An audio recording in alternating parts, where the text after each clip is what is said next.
in our lives. I'm going to tell you something else very powerful. How many of you know someone who on their deathbed was unable to say La ilaha illallah? You guys know what I'm talking about? I think everyone's heard some story. What happens at your death? Do you know what happens at your death? There's a phenomenon that's very powerful that happens at death. And that is that whatever is actually inside of our hearts, whatever we fill our hearts with in this life, it comes out at death. I want you to reflect on that. This is why if a person has filled their heart with money, or filled their heart with their business, or filled their heart with rage and hatred, then these are the things that will come out at death. And those people who fill their heart with Allah, they are able to say La ilaha illallah. Because La ilaha illallah is actually a privilege. It's a privilege. Not everyone can say it. Just like in your grave, when you're asked who is your Lord, if I ask you that right now, everyone can answer, even the children. Who is your Lord? It's easy. Allah. What's your deen? It's easy. It's Islam. Tell me about the Prophet, Muhammad sallallahu alaihi wasallam. It's easy. These answers are easy, right? But why is it some people can't answer in the grave? When these exact questions are asked, I don't know. The answer is I don't know. People say I don't know. It's because they didn't live it. You know what I mean? It was autopilot. It was something we just said with our tongues. We didn't live it. It wasn't in the heart. And now that brings me back to this empty place we have inside us. I told you that our separation from Allah subhanahu wa ta'ala created a vacuum internally in every single human being. What does that mean? It means that we go through this life trying to fill that emptiness. Every human being is trying to fill that emptiness. And some people go to drugs to do it. This is the reason we have addiction. If you want to peel away all the rhetoric, this is actually the reason. It's because a person didn't know how to fill that empty place. They have an emptiness in them, and they don't know how to fill it. And they don't realize that the reason they have that emptiness is because they're no longer with Allah. وَمَا خَلَقْتُ الْجِنَّ وَالْإِنسَ إِلَّا لِيَعْبُدُونَ. What does that mean? It means that's our existence. Our existence is about being with Allah, knowing Allah. If I don't know Him, and I reject Him, then that means I'm not fulfilling the purpose of my existence. I'm going to be extremely empty.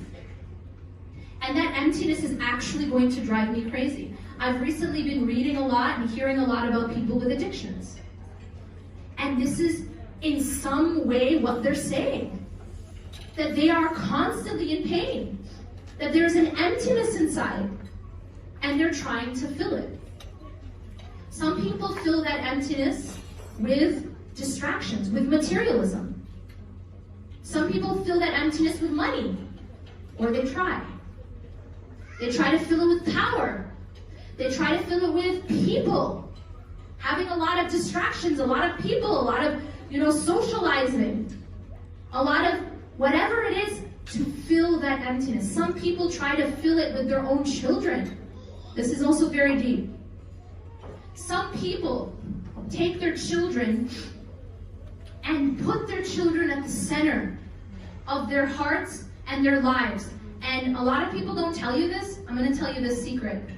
That is extremely dangerous. And it will cause excruciating pain. And your children will be the cause of your greatest pain if you put them in the wrong place. Yes, ma'am. If you put them in the wrong place, those same children that you're literally worshiping are going to be the one who causes you your pain. And no one has caused you pain like it before or since. And it's actually because you put them in that core, that empty spot that's supposed to be for God. That's supposed to be for Allah. And you put your child there. And no one told you that that was wrong. In fact, they called it love. They called it love. That you revolve your life around another human being, that's not love, it's worship. It's actually the meaning of taking an ilah. That's powerful stuff. And some people take that ilah as their own child. and they start to do tawaf around them. You know, this revolving your existence around your child? Some people do it with another person. Sometimes it's their spouse. Sometimes they take their spouse, especially when you know you first get married, right? And you think that this individual, this creation of Allah subhanahu wa ta'ala is going to fill every empty space you have inside you. And what happens to you? You get very disappointed. Yes. Am I right? Yes. Yes. You get very disappointed. Why? Because you're expecting the creation to be the creator. And then what happens is, you move on, you say, forget you. Now you have a child, you say, now it's going to be you.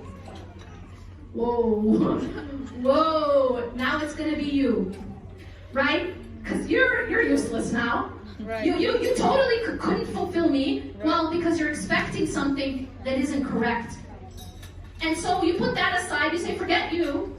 Now, I'm going to do it with my child. My child is going to fill that emptiness inside. My child is going to do it, and it's usually my son. Yes. Let's all be honest here. Yes. Yeah, my son. My son, right? It's the same thing with all cultures. I know in Arab culture, Desi culture, it's all the same. It's all the same. My son is going to fill this emptiness. But here's what no one is telling us. Only Allah can fill that emptiness. Only Allah can fill that empty hole. It's not going to be your career. You know, there's people who worship their careers.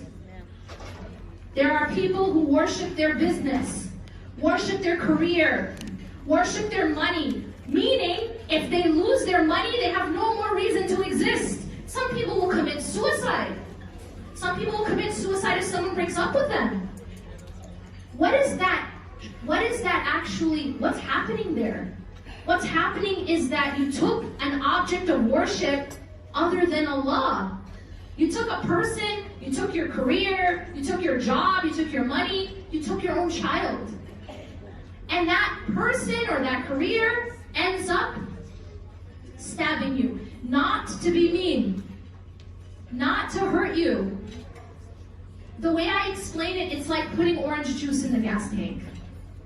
You know, if you have a car and you go to the gas tank and you're like, okay, gas is expensive today, orange juice is on sale, I'm gonna be really clever, and you fill your car with orange juice?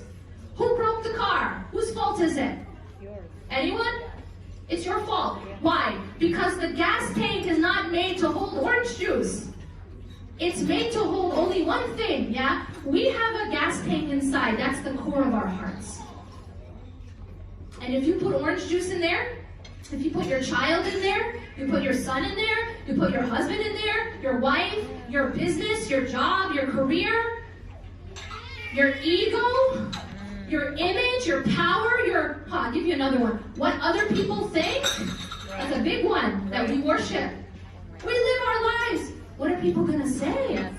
But what are people gonna say? What are people gonna do? We live our lives worshiping other people's opinions.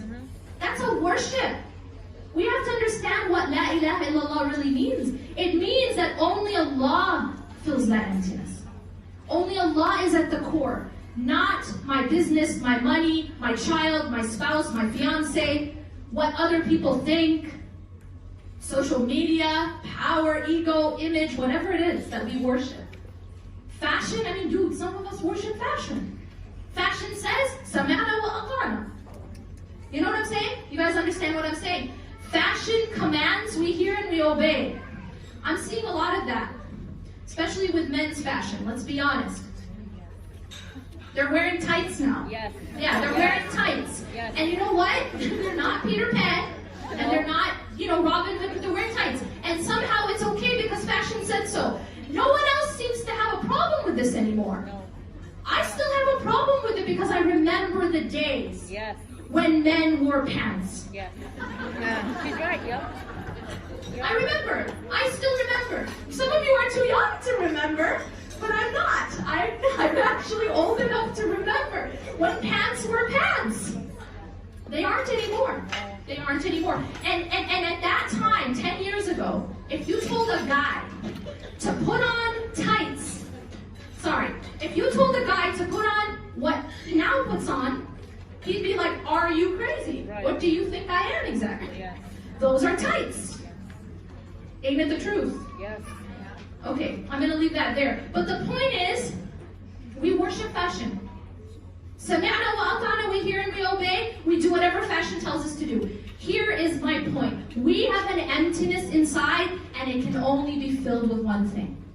It's there because we were separated from Allah subhanahu wa ta'ala. We began in Jannah and we're hoping to go back there. That's our home. It's not here. This is a rest area. Dearborn is a rest area.